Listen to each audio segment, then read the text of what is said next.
Hi friends, welcome again to my own channel Hind academy. तो chapter number 6 की हम बात करते हैं 12th क्लास की, भक्ति एंड सूफी ट्रेडिशंस। तो उसमें हमने शुरुआत में डिस्कस किया था किस प्रकार से भक्ति और सूफी का इंडिया में राइज होता है। फिर उसके बाद हमने भक्ति का जो कॉन्सेप्ट है उसके बारे में डिस्कस किया था। भक्ति के कॉन्सेप्ट के अलॉन्ग साइड हमने जगन्नाथ के एग्जाम्पल को लेकर ये डिस्कस किया था कि किस प्रकार से जो डिफरेंट डिफरेंट कल्ट्स हैं उन कल्ट्स के बीच में इंटीग्रेशन कैसे हुआ इंडियन सब कॉन्टिनेंट में। और along with that we also discuss about the differences in the Vedic tradition and the Brahminical norms and the Tantric worship। तो आज वीडियो नंबर 2 में हम डिस्कस करें एलवार्स एंड नैनार्स इन तमिलनाडु। तो भक्ति की जो परंपरा है वो विशेषकर भारत में, दक्षिण भारत में इसकी शुरुआत हुई और दक्षिण भारत में इस परंपरा की जो शुरुआत है वो तमिलनाडु का जो तमिल रीजन है उस क्षेत्र से इसकी शुरुआत हुई है, जहाँ पर एलवार और नैनार के नाम से संतों के द्वारा इस भक्ति की परंपरा की शुरुआत हम इंडियन सब कॉन्टिनेंट में देखते हैं, जो कि आगे फर्दर पीरियड में यही परंपरा साउथ से नॉर्थ इंडिया की तरफ कंटिन्यू करती है। तो वहाँ पे जब हम देखते हैं कि कबीर, गुरु नानक, मीराबाई, तुलसीदास, सूरदास, ये रैदास, ये सारी परंपराएं हम दादूपंथी के साथ साथ ये सारी परंपराएं हम नॉर्थ इंडिया में देखते हैं। तो शुरुआत हमारी साउथ इंडिया से और उसके बाद हम नॉर्थ इंडिया की तरफ कंटिन्यू करेंगे। तो ड्यूरिंग द 6th सेंचुरी, 6ठी शताब्दी के दौरान some of the bhakti movements were led by the Alvars and Nayanars. कुछ भक्ति मूवमेंट हैं जिनको कुछ विशेष संतों के द्वारा लीड किया गया था। इस संतों को इतिहास के अंदर एलवार और नैनार्स नाम दिया गया है। जो लिटरेरी मीनिंग यदि हम देखें तो एलवार उनको बोलते थे जो कि विष्णु के डिवोशन में थे, यानी विष्णु की पूजा पाठ करते थे, भगवान विष्णु की। और नैनार उनको बोला जाता था जो कि भगवान शिव जी की पूजा करते थे। याद करने का तरीका है, इनके साथ नैनार के साथ नयन जुड़ा हुआ है, तो भगवान शिव जी के भी त्रिनेत्र के नाम से भगवान शिव फेमस हैं। तो यानी शिव के जो फॉलोवर्स थे, शिव के जो पूजा पाठ करने वाले लोग थे, उनको नैनार परंपरा में रखा गया, और भगवान विष्णु से रिलेटेड जो पूजा पाठ करने वाले लोग थे उनको अलवार परंपरा में रखा गया है। Normally they travelled from place to place singing hymns in Tamil in praise of their gods. और वे अपने जो भी रिलेटेड डाइटी थी, जो शिव हो या विष्णु हो, उनसे रिलेटेड कविताएं गाते हुए एक जगह से दूसरी जगह घूमते रहते थे। और इनकी जो कविताएं हैं वो स्पेशली तमिल लैंग्वेज में थी। एमसीक्यू के लिए याद रखिएगा कि शुरुआती जो ये कविताएं हैं तमिल लैंग्वेज में हैं। साउथ में कई सारी जैसे तमिल, तेलुगु, कन्नड़ एमसीक्यू में पूछा जा सकता है, तो याद रखिएगा कविताओं की जो रचना हुई है वो तमिल भाषा में हुई है। During their travels the Alvars and Nayanars identified certain shrines and boards of their chosen deities. और इसी घूमने फिरने के दौरान एलवार्स और नैनार्स ने कुछ स्पेसिफिक जगहों को अपनी जो डाइटीज होते हैं, यानी कि अपने जो देवी देवता होते हैं, उनसे उनको एसोसिएट कर लिया, उनसे उनको जोड़ लिया।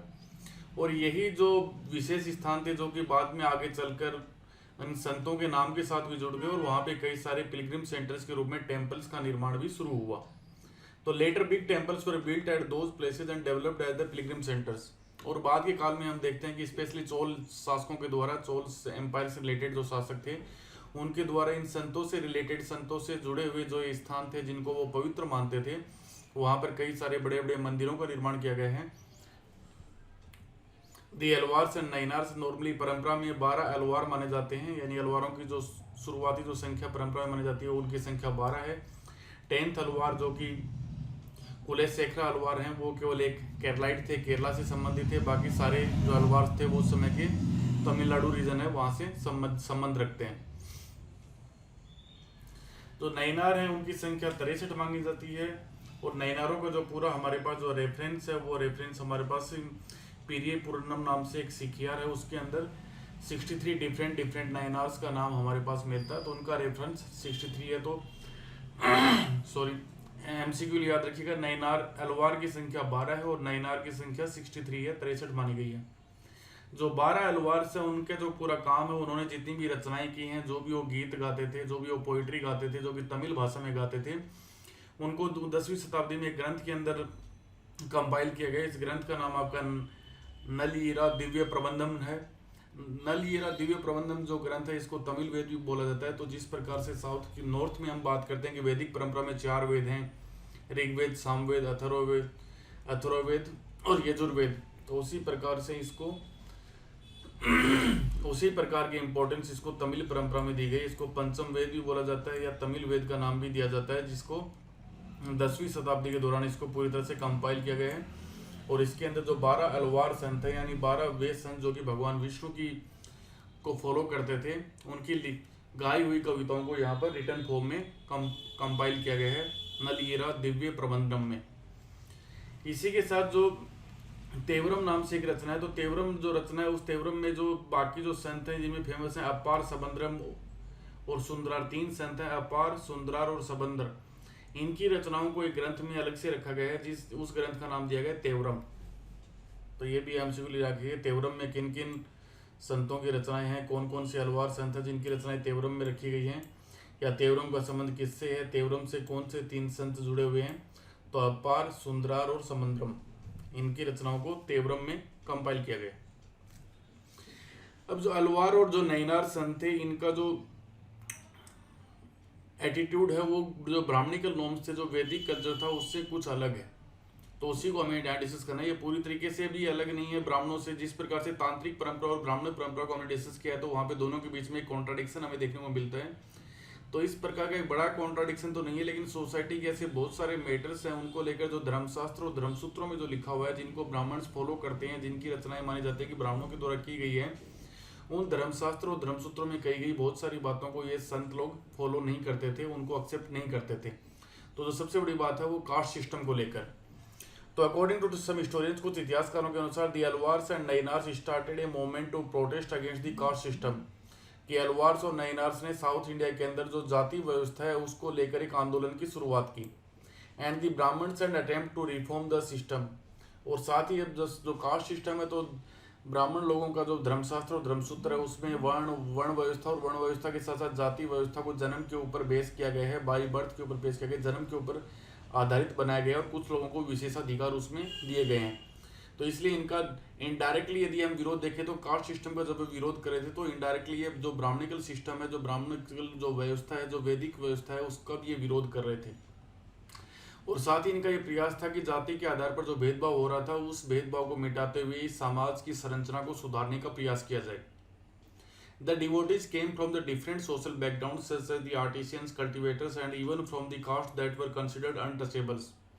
और इसका बेसिक सा रीजन ये था कि अलवार और नैनार के जो ये संत लोग थे, इन संत लोगों के जो बैकग्राउंड यदि हम देखें तो ये डिफरेंट डाइवर्स बैकग्राउंड से बिलोंग करते थे। कई प्रकार की विभिन्न अलग अलग प्रकार की बैकग्राउंड से इनका संबंध था। इनमें से कुछ लोग शिल्पकार का काम करते थे, कुछ लोग कृषक का काम करते थे, और इनमें से कुछ लोग उन जातियों से भी संबंधित थे जिनको कि धर्मशास्त्र और धर्मसूत्रों में अनटचेबल का नाम दिया गया है, अस्पृश्य का नाम दिया गया है।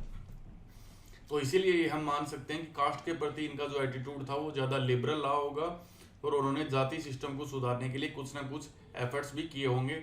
इस प्रकार की बातें इनकी कविताओं से भी, इनकी रचनाओं से भी हमें पता चलती हैं। Compositions of the Alvars and Nayanars, Alvars और नैनार्स के द्वारा जो रचनाएं की गई हैं उसकी हम बात करते हैं। तो the compositions of the Alvars and Nayanars are considered to be as important as the Vedas. तो जिस प्रकार साउथ में वैदिक कल्चर में जितना इंपॉर्टेंट वेदों को माना गया है, जितना 4 वेदों को इंपॉर्टेंट माना गया है, दक्षिण भारत में तमिल भाषा में नैनार और अलवार संतों के द्वारा जिन कविताओं की रचना की गई है उनको इन वेदों के इक्विवेलेंट ही इम्पोर्टेंट माना जाता है, उन्हीं के बराबर उनको इम्पोर्टेंट कंसिडर किया जाता है, उतनी ही महत्ता इनकी कविताओं को भी दी जाती है। फॉर इंस्टेंस, फॉर एग्जाम्पल के लिए, one of the anthologies of the compositions of the Alvars, the Nalayira Divya Prabandham. जैसे कि हमने पहले ही बात की थी कि 10वीं शताब्दी में जो अलवार संत थे उनकी रचनाओं को एक जगह कंपाइल किया गया जिसका नाम नलियरा दिव्य प्रबंधम दिया गया है। उसको तमिल वेद के नाम से संबोधित किया जाता है। And the text was significant like the Vedas that were used by the ब्राह्मण। और इस टेक्स्ट को साउथ में उतनी ही इंपॉर्टेंस दी जाती है जितना कि ब्राह्मण लोगों के द्वारा, ब्राह्मणों के द्वारा वेदों में लिखी गई टेक्स्ट को दी जाती है। तो इस प्रकार से जो नैनार और अलवार संत थे, इनकी जो कविताएं थी जो तमिल भाषा में लिखी गई थी, उनको भी उतनी ही इम्पोर्टेंस साउथ इंडिया में थी जितनी कि नॉर्मली ब्राह्मणिकल सिस्टम में वेदों का जो इम्पोर्टेंस था। वेद जैसा मैंने पहले बताया 4 वेद जो ब्राह्मणिकल सिस्टम में होते हैं, ऋग्वेद, सामवेद, अथर्ववेद और यजुर्वेद।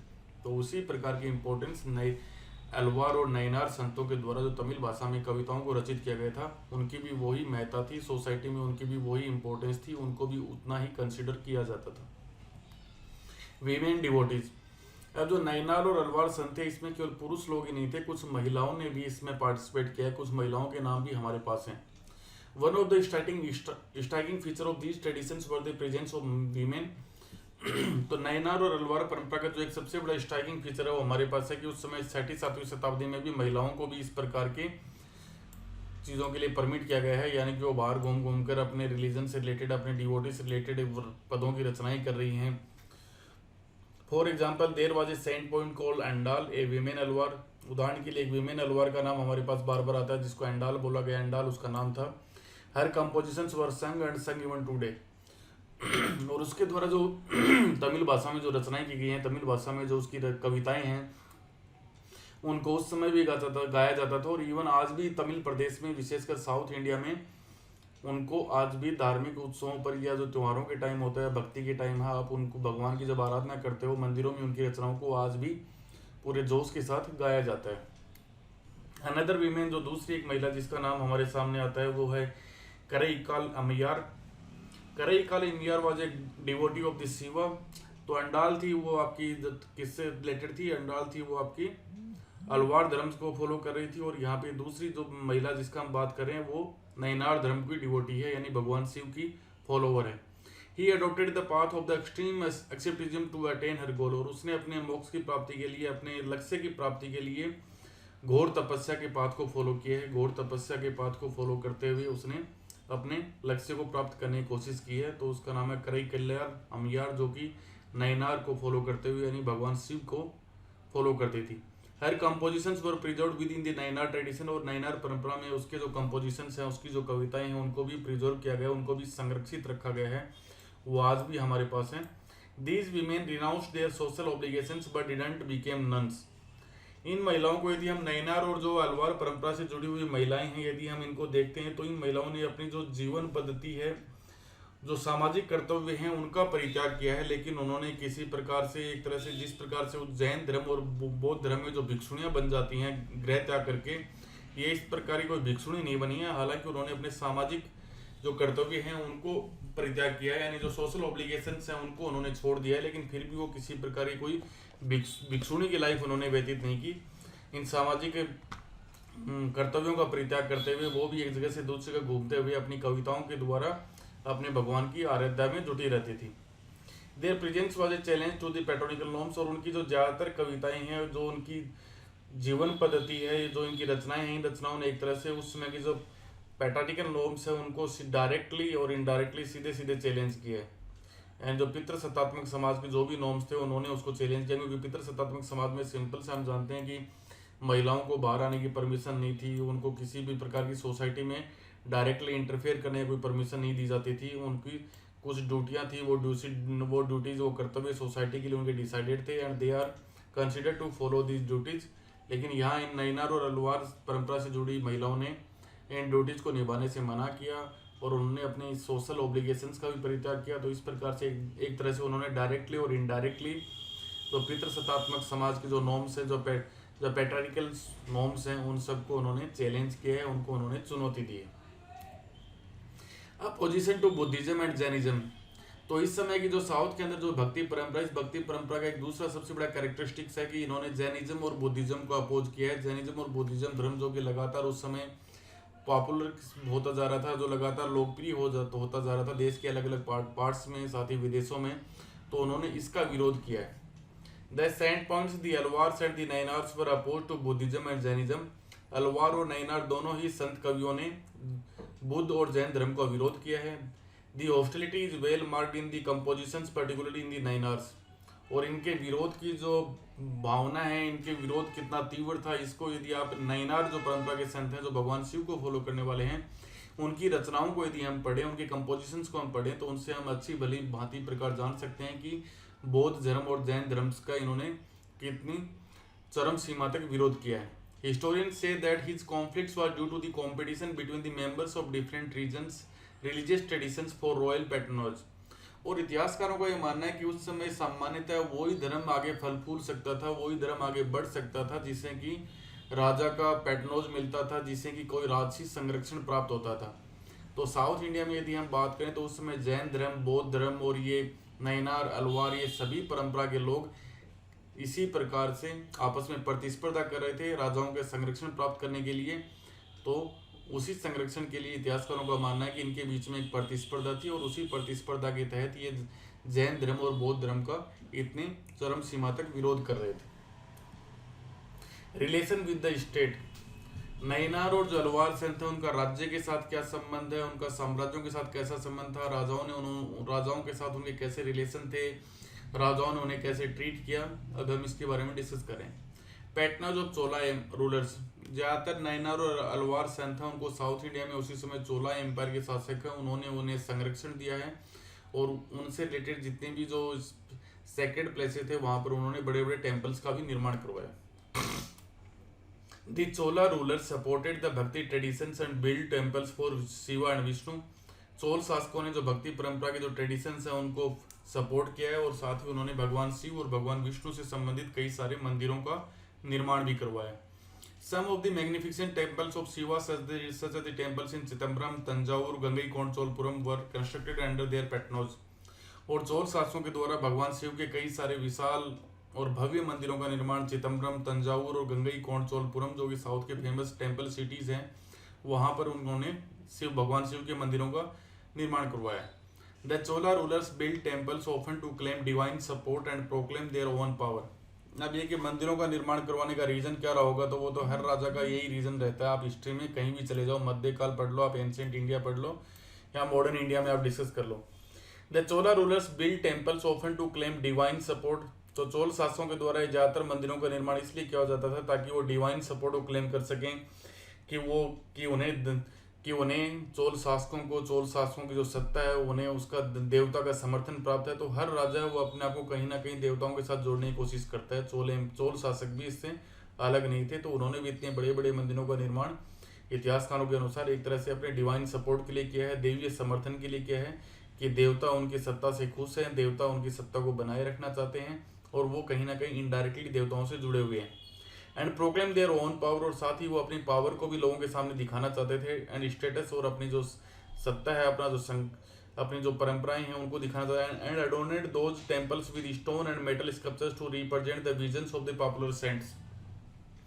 और साथ ही उन्होंने इन सारे के सारे मंदिरों में पत्थर धातु से बनी हुई कई सारी मूर्तियां भी लगाई हैं और इन मूर्तियों में उन्होंने उन सारे जो पॉपुलर संत थे, जो उस समय के जो लोकप्रिय संत परंपरा से जुड़े हुए लोग थे, उनकी भी मूर्तियों को इस मंदिरों में उन्होंने स्पेस दिया है, उनको स्थान दिया गया है ताकि इस परंपरा से उनकी भी जनता के अंदर उनकी एक लोकप्रिय छवि कायम की जा सके।